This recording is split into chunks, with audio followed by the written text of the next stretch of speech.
Manchester United nil, Wolves nil, and really fucking frustrated for Manchester United drawing that game. But to be honest, is anyone really shocked, surprised that we haven't been able to get a victory there? No, no one is shocked, because we have an okay result or victory, and then we go and drop points, lose, whatever, and the next week it's going to be like that, as I've said, now till the end of the season. And I think most people that I'm seeing on social media just want the season to end now, because this has just been horrendous this season.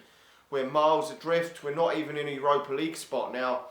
We've fallen below Sheffield United, and it's a disaster, it really is. I looked at the amount of money that even Solskjaer has spent, over 200 million now on players, and Manchester United are so poor. I mean, you look at the team sheet, that team sheet to start with, I thought, Jesus Christ, I feared the worst when I saw it. The worst to come. I feared a defeat from the get-go, to be honest, and it was better than a defeat. But Jesus, seeing Luke Shaw starting at left back really wasn't good. Seeing Andreas Pereira, which I knew was going to be playing in there, not good. Really was worried when I see them players playing for Manchester United.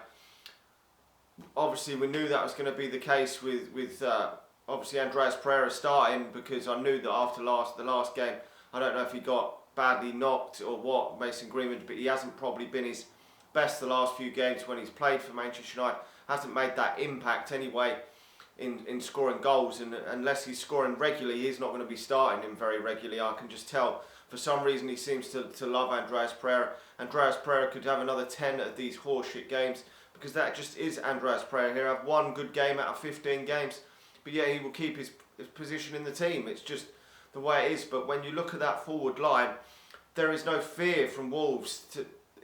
Is there? They're not fearing that team. There is no one coming to Old Trafford and fearing that starting front lineup. I mean, you're looking at it, Anthony Martial, who really fears that guy, to be honest. He's been a complete and utter shambles since he's come to Manchester United. Overall inconsistency. His consistency has been so poor.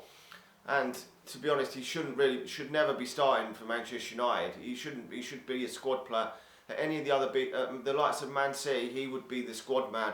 The Riyad Mahrez, that sort of man coming in for a few games, not starting week in, week out. There's no way he would at a club like that. Just not good enough to be doing that.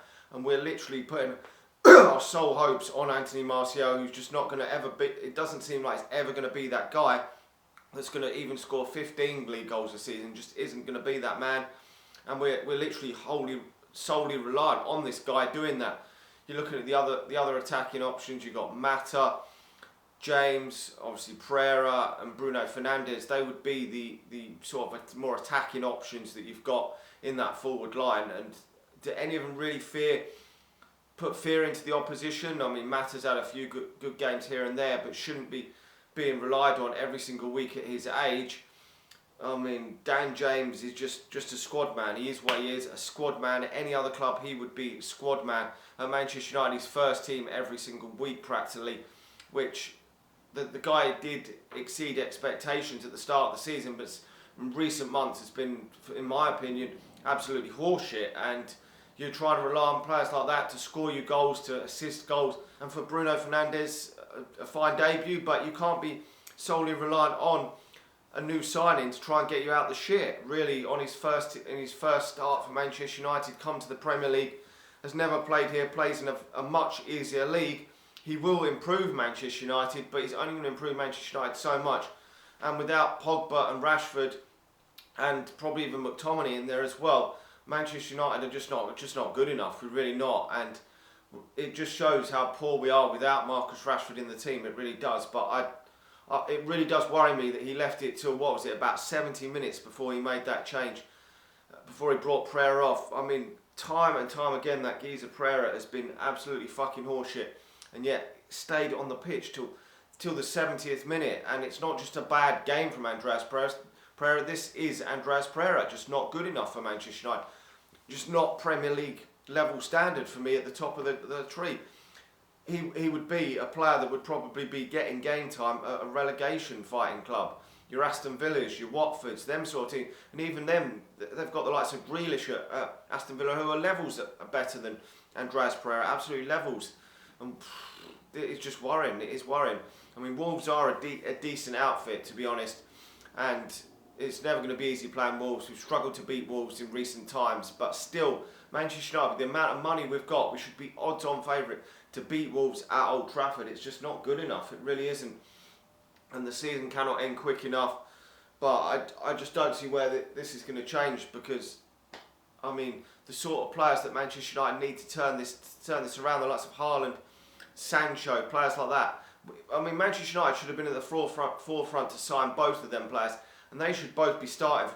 I mean, if you'd got Haaland up front instead of Anthony Martial, and you'd got Jadon Sancho on one of the flanks instead of Dan James, the level goes up. It goes up massively, and then you bring Greenwood in for Pereira, who should be starting games, and the level does increase, because Greenwood, yes, he's had some bad, maybe some under par games to what he's had at the start of his Manchester United career in the last few games, but the guy's young, the guy is going to score goals, and he's going to be a much bigger goal threat than Andreas Pereira. It just is obvious. He is a much better player than Andreas Pereira. He's going to have peaks and troughs, but you've just got to go through that. Okay, he's played a lot, made a lot of appearances this season, but to be honest, he's 18, he's young, he's fit, and I think should be starting ahead of Pereira and Mata and Dan James, definitely in the pecking order.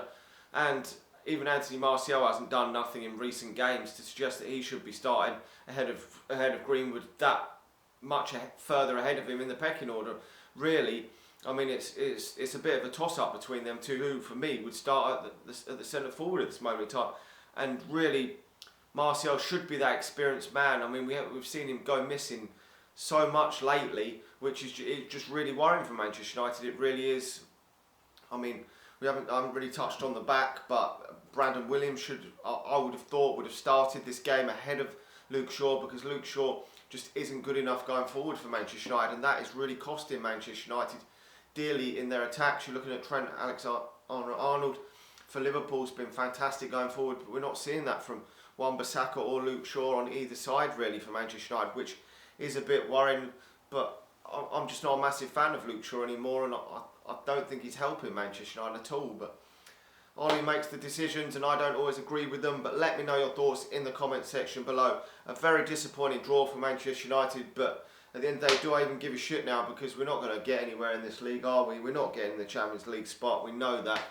The league is just a complete fuck up, and most people would probably be happy if we don't get in the Europa League next season, although I personally wouldn't be happy if we're not in it again next season, because it takes out a chance of getting back in the Champions League. And if we don't get back in it this season, which it looks very unlikely, that's going to be 2 seasons now without Champions League football. We can't afford to go 3, 4, 5 years without Champions League football. That would be an absolute disaster. It really would. So we've got to try and get back in it however we can. Anyway, let me know your thoughts. Like the video, subscribe to the channel if you're new, and I'll talk to you all again soon. See ya.